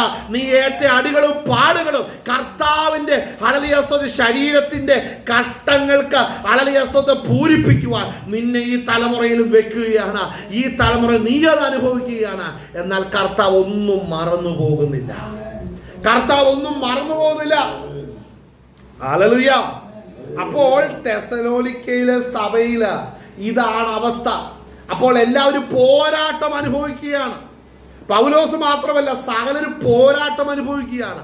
ആ പോരാട്ടം അനുഭവിക്കുന്നതിന്റെ നടുവിലാണ് പൗലോസ് നോക്കിയപ്പോൾ എല്ലാ കൂട്ടുവിശ്വാസിയും ഇതുപോലെ ഭാരം അനുഭവിച്ചാണ് നിൽക്കുന്നത്. എല്ലാവരും അതേ വേദനയിലാണ് നിൽക്കുന്നത്. അതുകൊണ്ട് അവരുടെ മുഖം കാണുവാനാണ് ഞാൻ വാഞ്ചിച്ചത്. അവരുടെ മുഖം ഒന്ന് കണ്ടുവാൻ മതിയായിരുന്നു.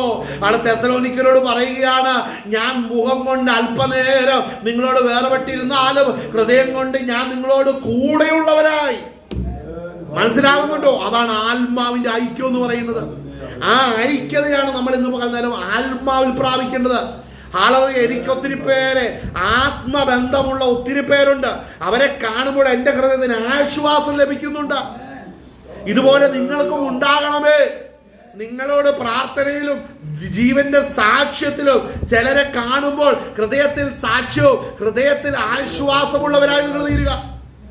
എങ്ങനെ? അത് പരിശുദ്ധാത്മാവിനാൽ ലഭിക്കും. എന്നാൽ ഈ വചനങ്ങൾ നമ്മൾ വായിക്കുമ്പോൾ ഹല്ലേലൂയ, അവിടെ അതിന്റെ 13 സ്തോത്രം, ഹല്ലേലൂയ, അവിടെ വായിക്കുന്നത് എന്തുകൊണ്ടാണ് ഇത്ര സ്നേഹം? നമ്മൾ വായിച്ച 14 വാക്യമായിരുന്നു. 13 വാക്യം വായിച്ചേ. ഞങ്ങൾ പ്രസംഗിച്ച ദൈവവചനം നിങ്ങൾ കേട്ടു, മനുഷ്യന്റെ വചനമായിട്ടല്ല, സാക്ഷാൽ ആകുന്നത് പോലെ ദൈവവചനമായിട്ട് തന്നെ കൈക്കൊണ്ടതിനാൽ. കേൾക്കേണ്ട ഒരു വിഷയമാണിത്. വായിച്ചോ. ഞങ്ങൾ ദൈവത്തെ ഇടപെടാതെ സ്തുതിക്കുന്നു. എന്തുകൊണ്ടാണ്? ശ്രദ്ധിക്കണം. എഴുതപ്പെട്ട ലേഖനങ്ങൾ സഭതോറും വായിക്കുമ്പോൾ അത് പൗലോസ് എഴുതി തന്നതല്ലേ? പൗലോസ് ഉപദേശിയുടെ പേഴ്സണൽ റെവലേഷൻ അല്ലേ? അത് കാര്യമാക്കണ്ട. നമ്മുടെ ആള് പത്രോസാ. ഞാൻ പത്രോസ് പറയുന്നത് കേൾക്കുള്ളൂ, പൗലോസ് പറയുന്നത് എനിക്ക് കേൾക്കണ്ട. ഇങ്ങനെ ഉള്ളവരുണ്ട് സഭയ്ക്കകത്ത്. എന്നാൽ തെസ്സലോനിക്ക സഭ അങ്ങനെ അല്ലായിരുന്നു. അവിടെ എന്താണ് പറയുന്നത്? ഞങ്ങൾ പ്രസംഗിച്ച ദൈവവചനം നിങ്ങൾ കേട്ട് ആ മനുഷ്യന്റെ വചനമായിട്ട് ഒരു വചനം കേൾക്കരുത്. ശ്രദ്ധിച്ചോ? അത് അവിടെ പറയണ്ട. ഞാനിവിടെ പ്രസംഗിക്കുമ്പോൾ വിൻസെന്റ് അല്ലേ പ്രസംഗിക്കുന്നതെന്നല്ല പറയുന്നത്. അവിടെ ദൈവത്തിന്റെ ആത്മാവാണ് സംസാരിക്കുന്നതെന്ന് വിശ്വസിക്കണം. ആമേൻ. ഞാൻ പറയട്ടെ, ഉപദേശം പറയുന്നില്ലേ കേൾക്കേണ്ടത്. ഞാൻ പറയാം, ഉപദേശം പറയുന്നില്ലേ കേൾക്കരുത്. ക്രിസ്തുവിന്റെ സത്യവചനം പറഞ്ഞത് കേൾക്കരുത്. ലോകത്തിലെ കാര്യം, ലോകത്തിന്റെ മോഹം, ഇവിടുത്തെ പ്രോസ്പെരിറ്റി വേണം, ഇവിടുത്തെ ഉയർച്ച വേണം, അങ്ങനെ പ്രസംഗിക്കുന്നതിന്റെ പ്രസംഗം നിങ്ങൾ കേൾക്കണ്ട. കേൾക്കണ്ട. അതൊരു സംശയം വേണ്ട, കേൾക്കണ്ട. എന്നാൽ ഇവിടെ പൗലോസ് പറയുന്ന കാര്യം ശ്രദ്ധിക്കണം. പൗലോസ് അവിടെ പ്രസംഗിച്ചത് കർത്താവായ യേശു ക്രിസ്തുവിന്റെ ക്രൂശിന്റെ വചനമാണ്. അത് രക്ഷിക്കപ്പെടുന്ന നമുക്ക് ദൈവശക്തിയാണ്. എന്നാൽ രക്ഷിക്കപ്പെടുന്ന നിങ്ങളോട് പറയുകയാണ്, അത് മനുഷ്യന്റെ വാക്കായിട്ടല്ല നിങ്ങൾ കേട്ടത്, ദൈവത്തിന്റെ വചനമായിട്ട് തന്നെ നിങ്ങൾ കേട്ടു. ആമേൻ. അത് വളരെ വലിയ കാര്യമാണ്. വായിച്ചേ. ഞങ്ങൾ പ്രസംഗിച്ച ദൈവവചനം നിങ്ങൾ കേട്ടു, മനുഷ്യന്റെ വചനമായിട്ടല്ല, സാക്ഷാൽ ആകുന്നത് പോലെ ദൈവവചനമായിട്ട് തന്നെ കൈക്കൊണ്ടതിനാൽ ഞങ്ങൾ ദൈവത്തെ ഇടപെടാതെ സ്തുതിക്കുന്നു. വിശ്വസിക്കുന്ന നിങ്ങളിൽ അത് വ്യാപരിച്ചു കൊണ്ടിരിക്കുന്നു. കണ്ടോ? അപ്പോൾ ദൈവവചനമായിട്ട് കേട്ടാലേ വ്യാപാരം നടക്കത്തുള്ളൂ. മനസ്സിലുള്ള പരിശുദ്ധാത്മാവുടെ ശക്തിയുടെ വ്യാപാരം സഭയ്ക്കകത്ത് നടക്കണമെന്നുണ്ടെങ്കിൽ കേൾക്കുന്ന വചനം ദൈവവചനമാണെന്ന് കണ്ട് സ്വീകരിച്ചാലേ ദൈവശക്തി വ്യാപരിക്കത്തുള്ളൂ. ഇന്ന് സഭയ്ക്കകത്ത് ദൈവത്തെയും ദൈവവചനത്തെക്കാൾ അധികമായി പാസ്റ്റർമാർക്കും അവരുടെ പ്രസ്ഥാനങ്ങൾക്കും പേരിനും അവരുടെ കലാവിരുദിനും പ്രാധാന്യം ഏറുമ്പോൾ ദൈവശക്തി വ്യാപരിക്കാതെ പോവുകയാണ്. ക്രിസ്തുവിനെ ഉയർത്തുന്നത് കാണുന്നില്ല. ഞാൻ ആദ്യം ഉയരട്ടെ, ഞാനൊരു സ്റ്റേജിൽ എത്തിയിട്ട് കർത്താവ് നിന്നെ ഉയർത്താം. ഇതാണ് പലരുടെയും ഫോർമുല. ഇന്നത്തെ അനേകരുടെ ഫോർമുല ഇതാണ്. ഞാൻ ഉയരട്ടെ, ഞാനൊരു സ്റ്റേജിൽ എത്തട്ടെ, എന്നിട്ട് ക്രിസ്തുവിന് സ്ഥാനം കൊടുക്കാം. മനസ്സിലാവുന്നുണ്ടോ? അതുകൊണ്ട് അവന്റെ കഴിവ്, അവന്റെ ഇരിക്കുന്ന സാഹിത്യം, അവന്റെ കവിതാ സമാഹാരങ്ങള്, അവനിരിക്കുന്ന കോമഡികള്, അവനിരിക്കുന്ന ട്രാജഡികൾ, ഇതെല്ലാം ഇട്ടിട്ട് ഒരു ഫൗണ്ടേഷൻ ഒപ്പിച്ച് വരുമ്പോഴത്തേക്കും 1 മണിക്കൂറോ 2 മണിക്കൂറോ തീരും. പിന്നെ കർത്താവിനെ കുറിച്ച് പറയാൻ സമയമില്ല. എഴുന്നേറ്റ് ഒരു പാട്ട് പാടിയിട്ട് വീട്ടിൽ പോകും. മകനെ, പണി നടക്കത്തില്ല. ദൈവത്തിന്റെ വചനമായിട്ട് കേൾക്കുന്ന വചനം സ്വീകരിക്കുവാൻ പഠിപ്പിക്കണം. പൗലോസ് അത് പറഞ്ഞു. കേൾക്കുന്ന വചനം ദൈവത്തിന്റെ വചനമായിട്ട് അതിനെ സ്വീകരിക്കണം. ഇതിന്റെ ഇടയിൽ നിന്റെ കയ്യിൽ നിന്ന് ഇടുന്നത് കൊണ്ടുവരരുത്. നിന്റെ കയ്യിൽ നിന്ന് ഇടുന്നത് പലതുമാണെന്ന് ദൈവശക്തിയെ കെടുത്തിക്കൊണ്ടിരിക്കുന്നത്.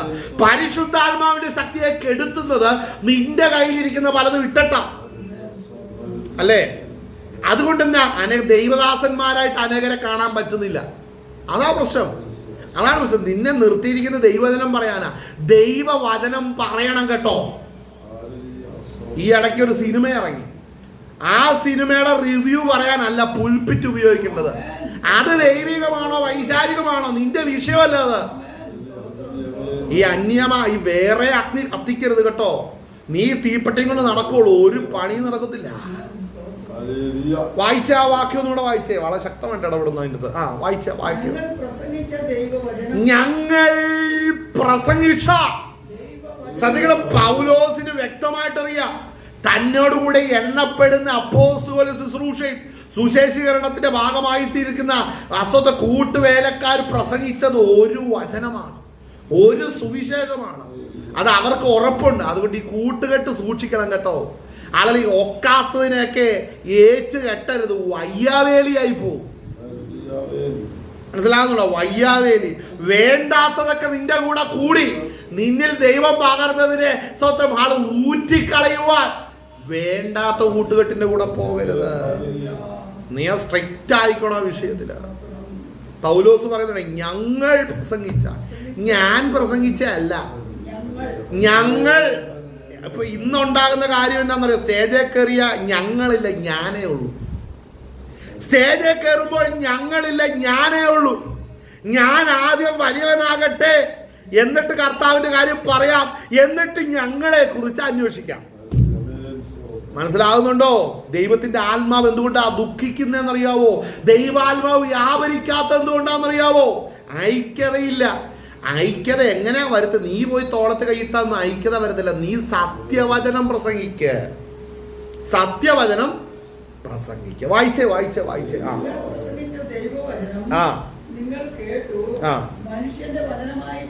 കണ്ടോ? അത് കേട്ടാൽ അറിയാം മനുഷ്യന്റെ വചനം. ചിലരുടെ പ്രസംഗം കേട്ടാൻ പോയി ഇത് ഇവന്റെ കാര്യമാണ് കൂടുതൽ പറയുന്നത്, ഇവന്റെ വീട്ടിലെ കാര്യമാണ് പറയുന്നത്, ഇവന്റെ കുറെ അനുഭവം പറയുന്നത്. ഇത് കേൾക്കാനാണോ പോയിരിക്കേണ്ടത്? പൗലോസ് എത്രയോ ആഴത്തിൽ അനുഭവമുള്ള വ്യക്തിയാ. പല കാര്യങ്ങൾ പറഞ്ഞിട്ടുണ്ടെങ്കിലും ദൈവവചനത്തിലേക്ക് പൗലോസ് വരുന്നുണ്ട്. ആമേൻ. വായിച്ചാട്ടെ. സാക്ഷാൽ ആകുന്നത് പോലെ ദൈവവചനമായിട്ട് തന്നെ കൈക്കൊണ്ടതിനാൽ ഞങ്ങൾ ദൈവത്തെ ഇടവിടാതെ സ്തുതിക്കുന്നു. കഴിയുമോ ഇത്? ദൈവത്തിന് മാത്രം മഹത്വം കൊടുക്കണം, മനുഷ്യൻ മഹത്വം എടുക്കരുത്. ആരെങ്കിലും വന്ന് നമ്മുടെ കാര്യം നോക്കണം, നമ്മുടെ പ്രസ്ഥാനം നോക്കണം, നമ്മളെ നോക്കണം, ആളുകളെ നോക്കാനായിട്ട് തിരിച്ചാൽ മകനെ നീ അതിന് ഇടം കൊടുക്കരുത്. ഞാനൊരു കാര്യം പറയാം, ഇത് കഴിഞ്ഞൊരു ന്യായവിധിയുണ്ട്. ഇത് കഴിഞ്ഞൊരു ന്യായവിധിയുണ്ട്. ന്യായവിധിയിലാണ് നീ ചെയ്ത പ്രവൃത്തിയും നിന്റെ പ്രസംഗവും നിന്റെ ശുശ്രൂഷയെല്ലാം തൂക്കി നോക്കുന്ന ഒരു ദിവസം അടുത്ത് വരുന്നുണ്ട്. അതിൻ്റെ അകത്ത് മുഴുവനും ഞാൻ എന്ന വാക്കും സ്തോത്രം എൻ്റേത് മാത്രമായിട്ടാണ് നിൽക്കുന്ന ഒത്തിരി ഉണ്ട് കേട്ടോ. സ്തോത്രം. ഞങ്ങൾ എന്ന് പറയുവാൻ അനേകർക്ക് ഈ നാടുകളിൽ കഴിയുന്നില്ല, അനേകർക്ക് കഴിയുന്നില്ല. ഞങ്ങൾ എന്ന് പറയുവാൻ കഴിയുന്നില്ല. വായിച്ചോ. ഞങ്ങൾ ദൈവത്തെ ഇടപെടാതെ സ്തുതിക്കുന്നു, വിശ്വസിക്കുന്ന നിങ്ങളിൽ അത് വ്യാപരിച്ചു കൊണ്ടിരിക്കുന്നു. സഹോദരന്മാരെ, യഹൂദിയിൽ ക്രിസ്തുയേശുവിലുള്ള ദൈവസഭകൾക്ക് നിങ്ങൾ അനുകാരികളായി തീർന്നു. അവർ യഹൂദരാൽ അനുഭവിച്ചത് തന്നെ നിങ്ങളും സ്വജാതിക്കാരാൽ അനുഭവിച്ചുവല്ലോ.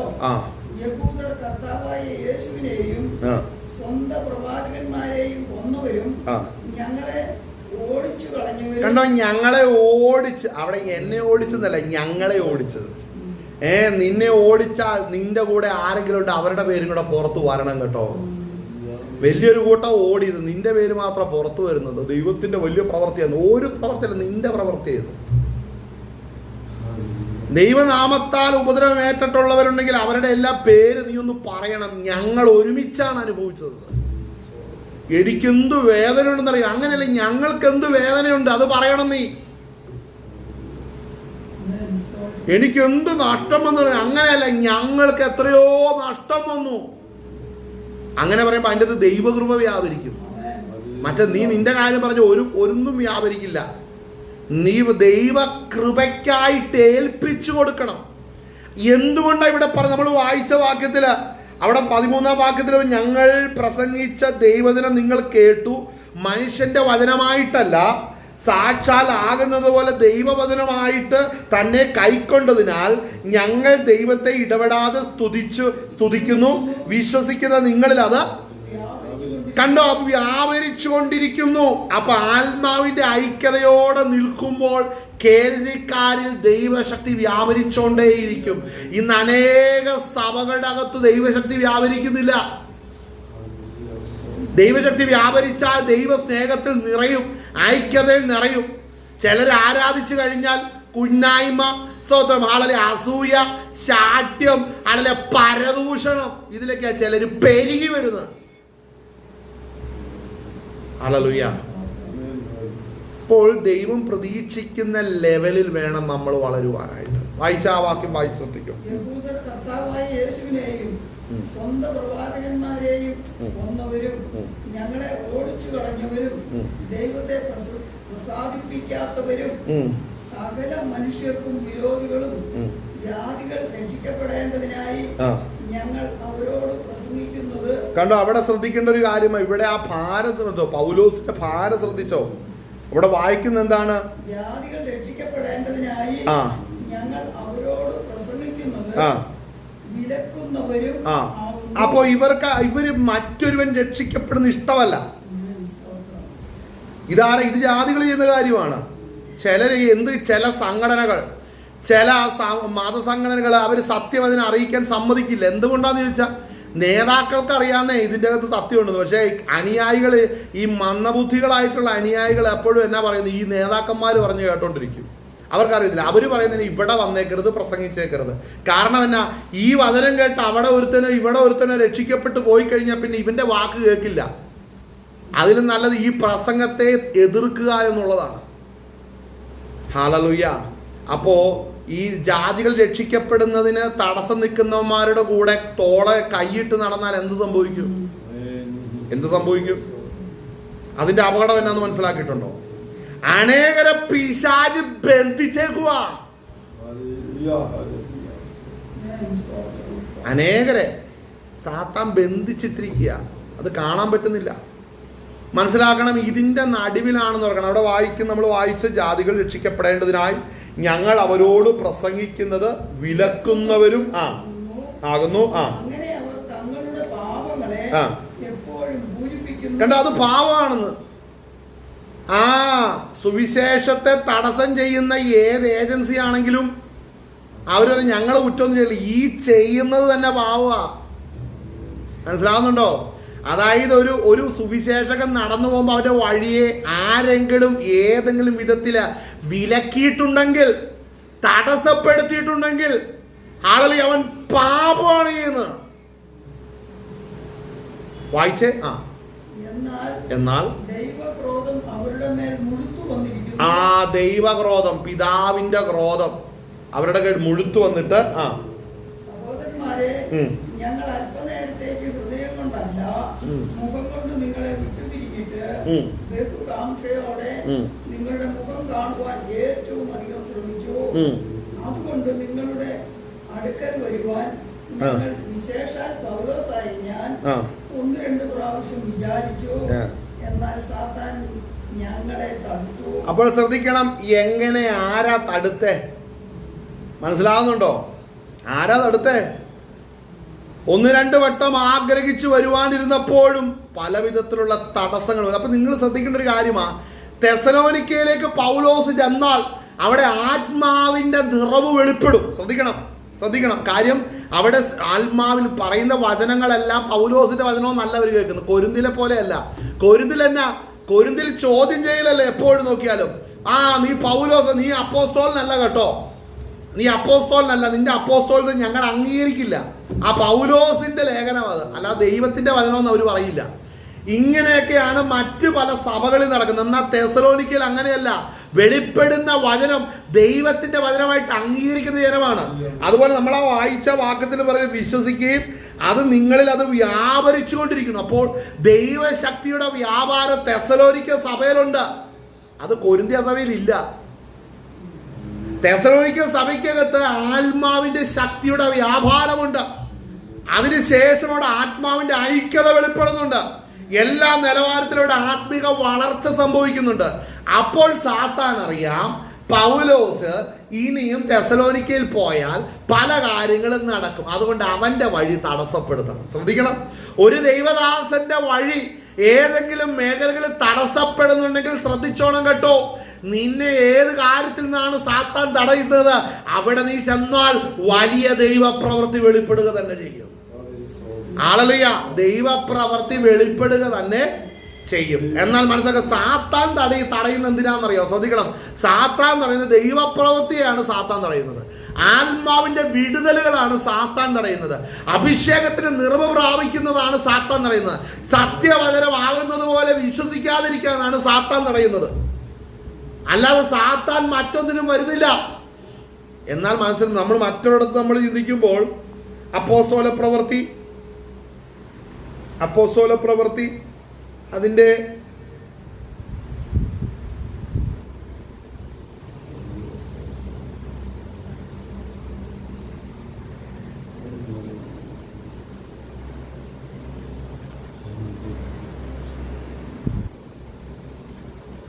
അതിന്റെ 16-ാം അധ്യായം അതിന്റെ 6-ാം വാക്യം മുതൽ. അപ്പോസ്തല പ്രവൃത്തി 16-ന്റെ 6 മുതൽ ഒന്ന് വായിച്ചേ. അപ്പോസ്തല പ്രവൃത്തി 16-ാം അധ്യായം അതിന്റെ 6-ാം വാക്യം മുതൽ.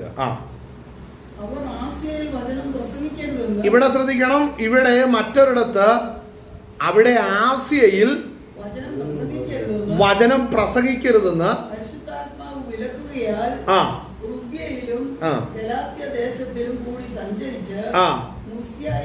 മ്യൂസിയയിലെത്തി ബിഥുന്യയ്ക്ക് പോകാൻ ശ്രമിച്ചു. ഇവിടെ നിങ്ങൾ ശ്രദ്ധിക്കേണ്ട ഒരു കാര്യമുണ്ട്. ഇവിടെ ശ്രമിച്ചു, നടന്നില്ല. നമ്മൾ തെസലോനിക്ക സഭയിലേക്ക് പോകുവാൻ പൗലോസ് ചിന്തിച്ചേ ഉള്ളൂ. അല്ല, അവിടെ വായിക്കുന്ന എന്താണ്? അവിടെ വിചാരിച്ചു. 2 പ്രാവശ്യം വിചാരിച്ചു. അപ്പോഴേ തടസ്സം. ദൈവം തടസ്സം ചെയ്യുന്ന എങ്ങനെയാണെന്നറിയാം? യാത്രയിലാണ് ദൈവം തടസ്സം ചെയ്യുന്നത്. ആ യാത്ര നടക്കാതെ ബ്ലോക്കാവും. അത് ദൈവം ബ്ലോക്കാക്കുന്ന. പിശാച് ബ്ലോക്കാക്കുന്ന എങ്ങനെയാണെന്നറിയോ? ചിന്തിക്കുമ്പോൾ ബ്ലോക്കാക്കും. ചിന്തിച്ചോണ്ടിരിക്കുമ്പോൾ ബ്ലോക്കാക്കും. പോകണ്ട, ചെയ്യണ്ട, നടക്കണ്ട, അവര് സംസാരിക്കണ്ട, ഐക്യത വേണ്ട, കൂടണ്ട, നടക്കണ്ട.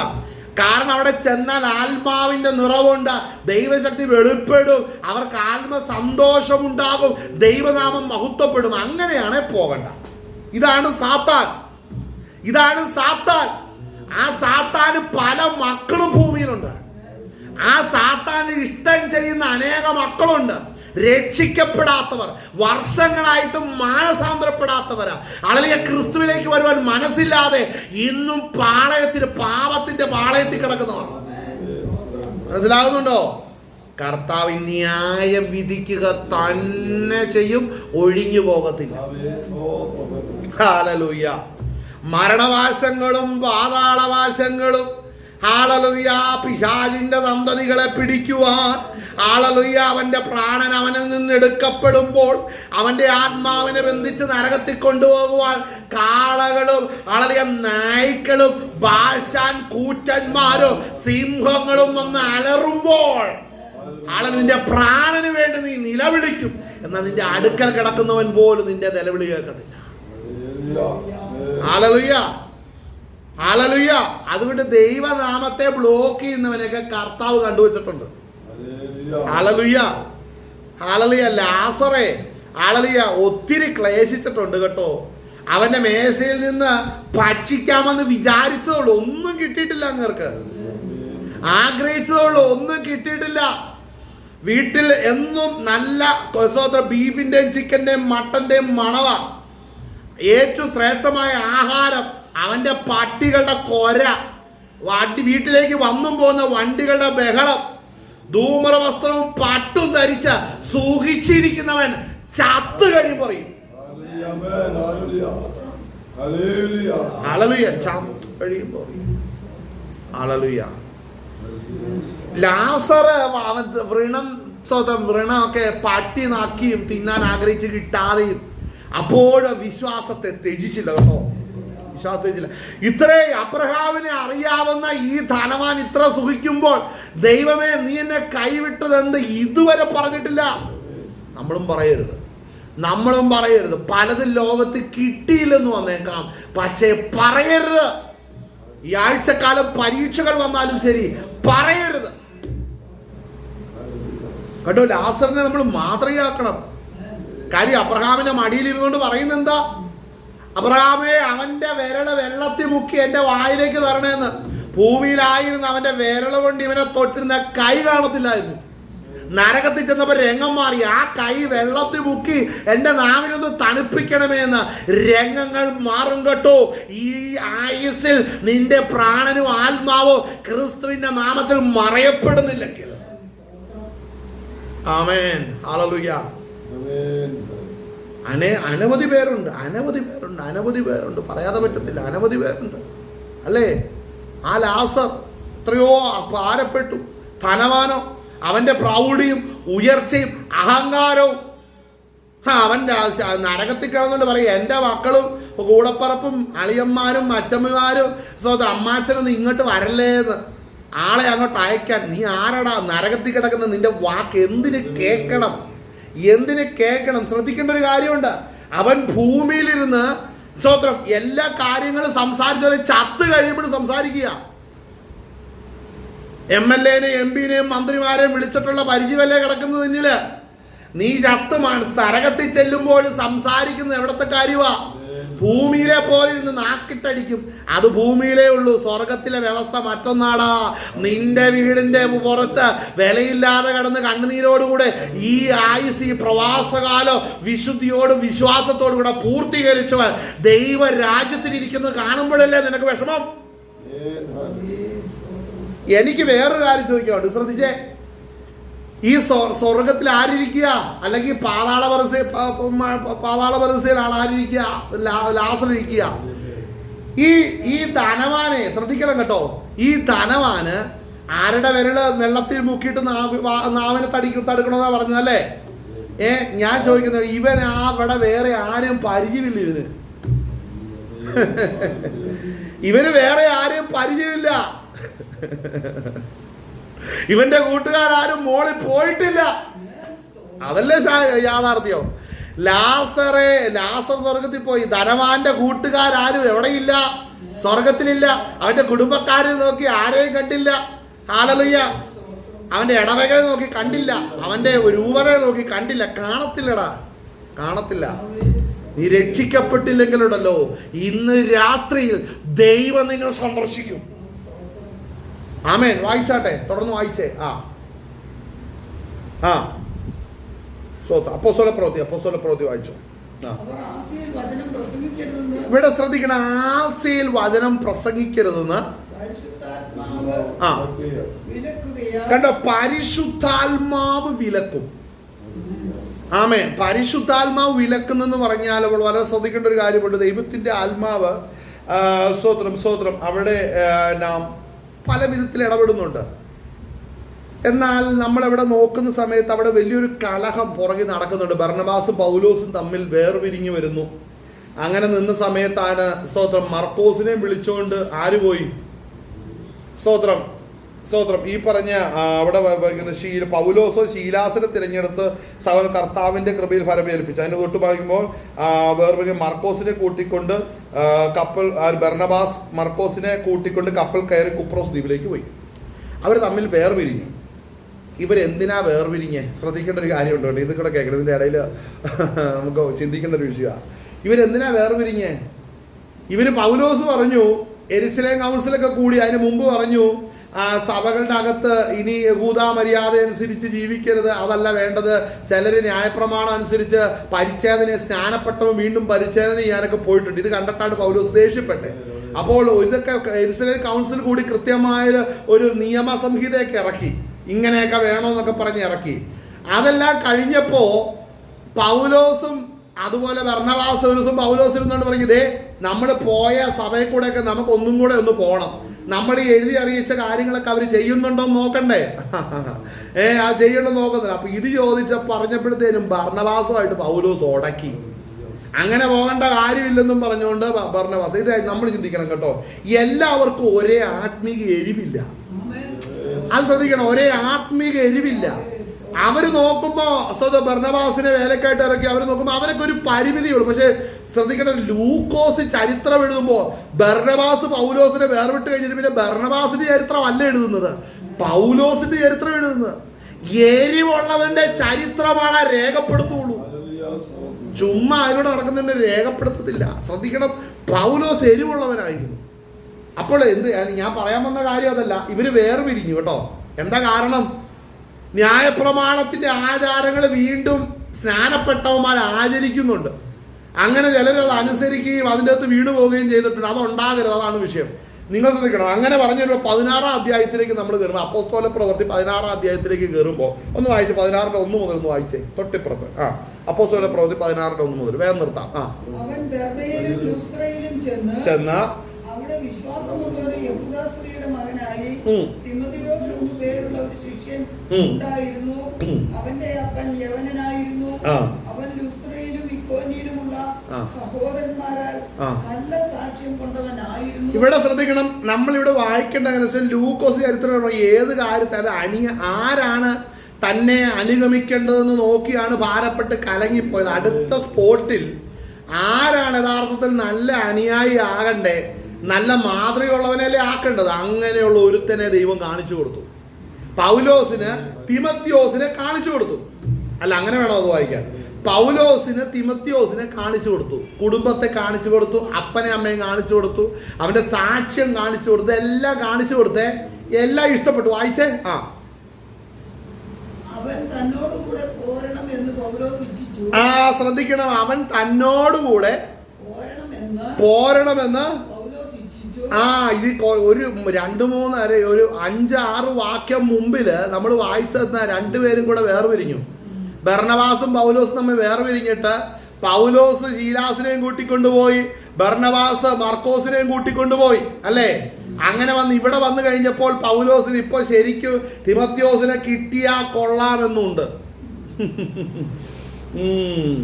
തിമോഥെയോസിനെ കിട്ടിയാ കൊള്ളാമെന്നുണ്ട്. നല്ല ആഗ്രഹമല്ലേ, അല്ലേ? ഹല്ലേലൂയ. പക്ഷെ ഒരു പ്രശ്നമുണ്ട്. വായിച്ചേ.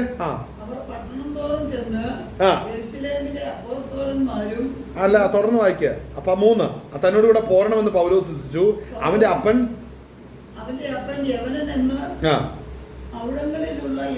ഇത് പ്രധാനപ്പെട്ട ഒരു വാക്യം, അത് വായിച്ചില്ല. വായിച്ചോ. അതായത് അവന്റെ അപ്പൻ ഒരു യവനനായിരുന്നു, ഗ്രീക്കായിരുന്നു. അവിടെയുള്ള എല്ലാ യഹൂദന്മാരെല്ലാവരും അറിഞ്ഞിരിക്കുന്നതിനാൽ അവരെ വിചാരിച്ച് അതെന്നാ പണിയാ? അവന്മാരോട് പോകാൻ പറ, നീ ഉറച്ചു നിൽക്ക്, നീ സ്നാനപ്പെട്ടാ മതി, വേറൊന്നും വേണ്ട, പരിച്ഛേദനൊന്നും ചെയ്യണ്ടെന്ന് പറഞ്ഞില്ല. അവിടെ ചെന്ന് അവരെ വിചാരിച്ച് പരിച്ഛേദന. അതെന്നാ പൗലോസേ, അവിടെ വന്നപ്പോ നീ ഒന്നൊരു ചെറിയ മനം മാറ്റം? അതെന്ന് പറഞ്ഞ എനിക്ക് തിമോഥെയോസിന് ഇഷ്ടപ്പെട്ടു. തിമോഥെയോസിന്റെ വീട്ടിൽ ചെറിയൊരു കുറവ് കണ്ടാലും ഞാൻ സഹിക്കും.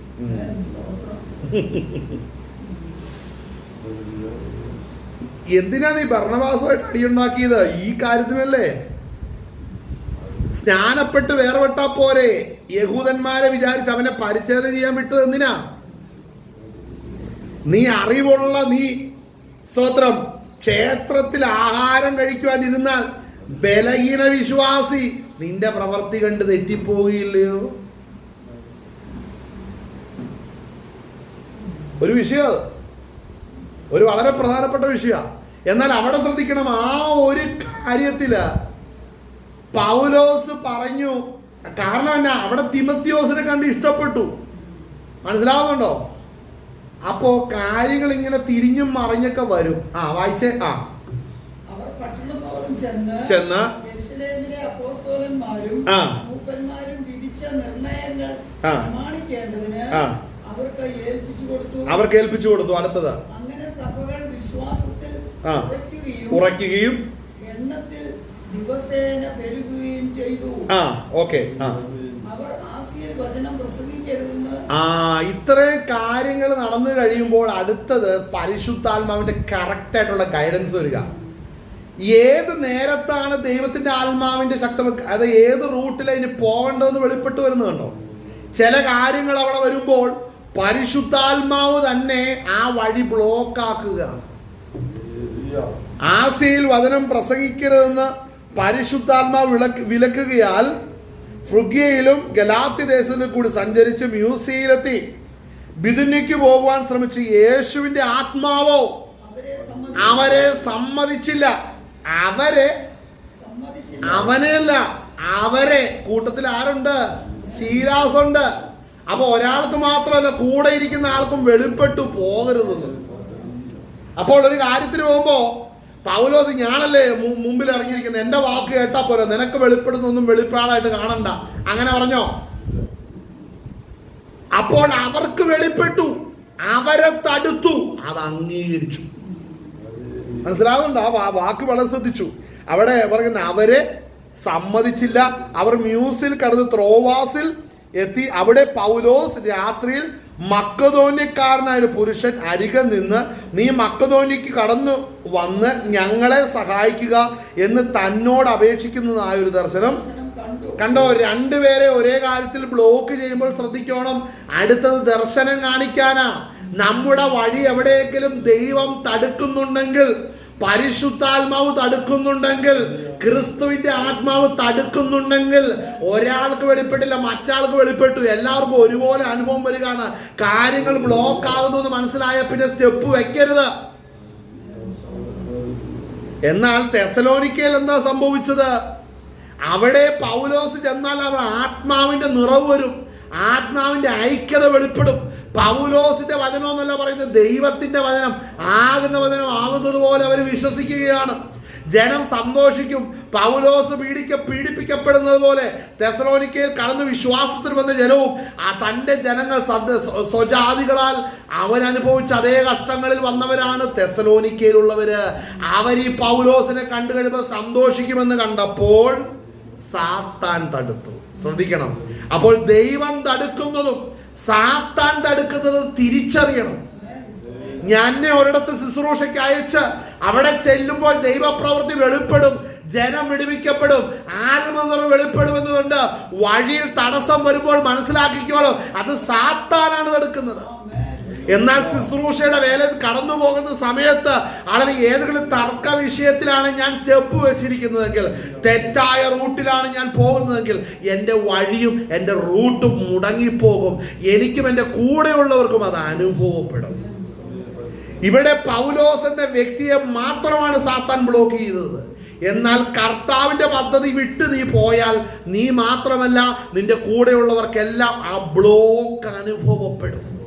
ആ തടസ്സം അനുഭവപ്പെടും. നിനക്ക് നീ തെറ്റിപ്പോയാലും പരിശുദ്ധാത്മാവ് മറ്റൊരുവനത് വെളിപ്പെടുത്തി കൊടുത്ത് ആ തടസ്സപ്പെടുത്തുന്നത് ദൈവത്തിന്റെ പദ്ധതിയാണെന്ന് അത് വെളിപ്പെടുത്തി തരും. എന്നാൽ ദൈവപ്രവർത്തികളും വിടുതലുകളും ആത്മീക ശുശ്രൂഷയെ ബ്ലോക്ക് ചെയ്യുന്നത് സാത്താൻ തന്നെയാണ്. ആമേൻ. അതുകൊണ്ട് നമ്മൾ ഇന്ന് പകൽനേരം നമ്മൾ ബലത്തോടെ നമുക്ക് മുന്നേറാം. ഹാലലൂയ. അവിടെ ദൈവത്തിന്റെ വചനം പറയുന്നു. സ്തോത്രം. ഹാലലൂയ. അവിടെ വായിക്കുന്നത്, അതുകൊണ്ട് നിങ്ങളുടെ അടുക്കൽ വരുവാൻ ഞങ്ങൾ വിശേഷാൽ പൗലോസായ ഞാൻ. കണ്ടോ? വിശേഷാൽ പൗലോസായ ഞാൻ.